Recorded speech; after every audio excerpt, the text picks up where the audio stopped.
Bulgarlar, алар килеп чыгышлары белән бит көнчыгыш белән бәйләнгән, көньяк белән бәйләнгән, әйме.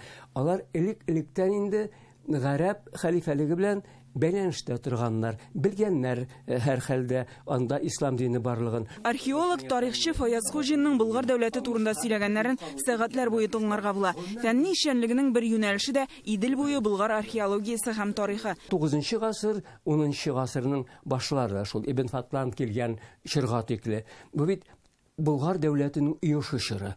Алмыш хан идара иткән чор бу, әйме. Әле бу вакытта бит Болгар халкы оешып бетмәгән.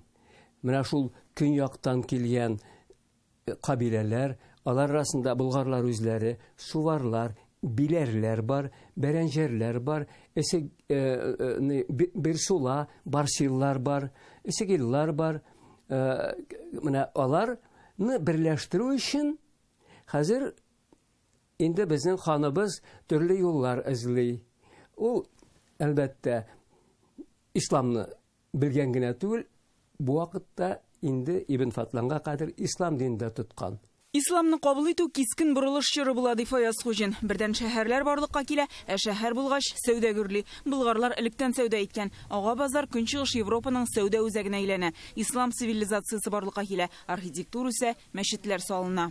Шәһәрләрдә бит аның 90 100-гә якынлаша. Ислам динен кабул итү белән бөтен нәрсә үзгәрә.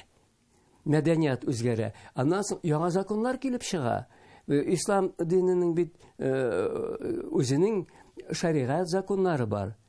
Менә алар килеп керә элекеге теге мәҗүсилектән калган традициялар, йолалар урынына. Biz бит һаман да татар халкы ислам дөньясында иң төньяк мөселманнары саналабыз, шулай бит.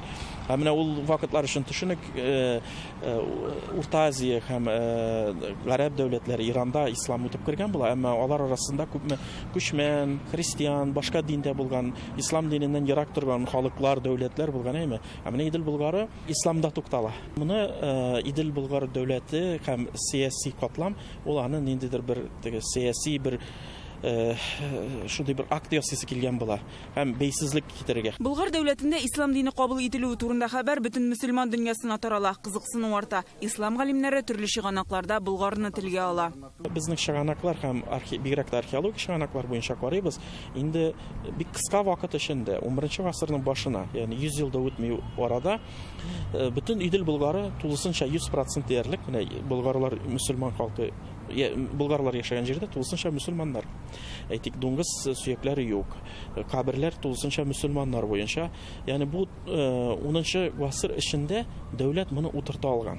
Демәк ки, бу бик җитди бер адым буларак саналынган. Җәмгыятьнең, дәүләтнең алга таба үсеше өчен яңа идеология кабул итү урта гасырда бик мөһим була. Чөнки инде ул менә мәҗүсилек чорында яшәгән җәмгыять инде ул алга таба үсү мөмкинлекләрен тулысынча файдаланган бетерә. Һәм шуңа күрә дә инде менә ислам динен кабул итү, инде мөселман дәүләтен иштыру, ул гомумән теге мөселманнарны гына түгел, җәмгыятьне алга таба үстерү өчен бик зур мөмкинлек дип әйтер идем. На слияние Волги и Камы булгарский народ выбрал ислам. Ибн Фатлан документальный фильмында 921-922 еллар реконструкция буларак тасвирлана. Картина ислам динен рәсми кабул итүгә 1100 ел тулуын бәйрәм итү алдыннан төшерелде. Ул да тарихка бер караш. Моннан тыш гарәп әмирлекләре белән берлектә Россиядә ислам таралу тарихы буенча басма китап әзерләнә. Анда да 1000 еллык тарих бәян ителәчәк. Исламга карау һәм аны шушылай Россия президенты дәрәҗәсендә үткәрү әһәмияте аның шушы белән бик зур дип мин уйлыйм. Икенчедән инде алдагы көндә бар бит. Алдагы көндә дә менә ничек шушы тәҗрибәне саклап, хәтта бөтен дөньяга да аны күбрәк ачыклап, күрсәтеп, үрнәк итеп кулланырлык булсын дип эшләнә торган эшләр. Болгар дәүләтендә ислам кабул ителүнең 1000 еллыгы уңаеннан Казанда Кабан арты мәчете төзелгән була. Быел Җәмигъ мәчетенә нигез салачаклар. Моннан тыш күп санлы халыкара чаралар үтәчәк. Ислам дөньясы вәкилләре катнашында зур сөйләшүләр көтелә. Бу бердән истәлекле датаны билгеләп үтү булса, икенче яктан ислам үсеше мөселман илләрен якынайту өчен тагын бер этәргеч бирәчәк. Гөлназ Сафетдинова, Ленар Хуҗи Әхмәтов, Рәмзил Гарипов, Яңа гасыр каналы.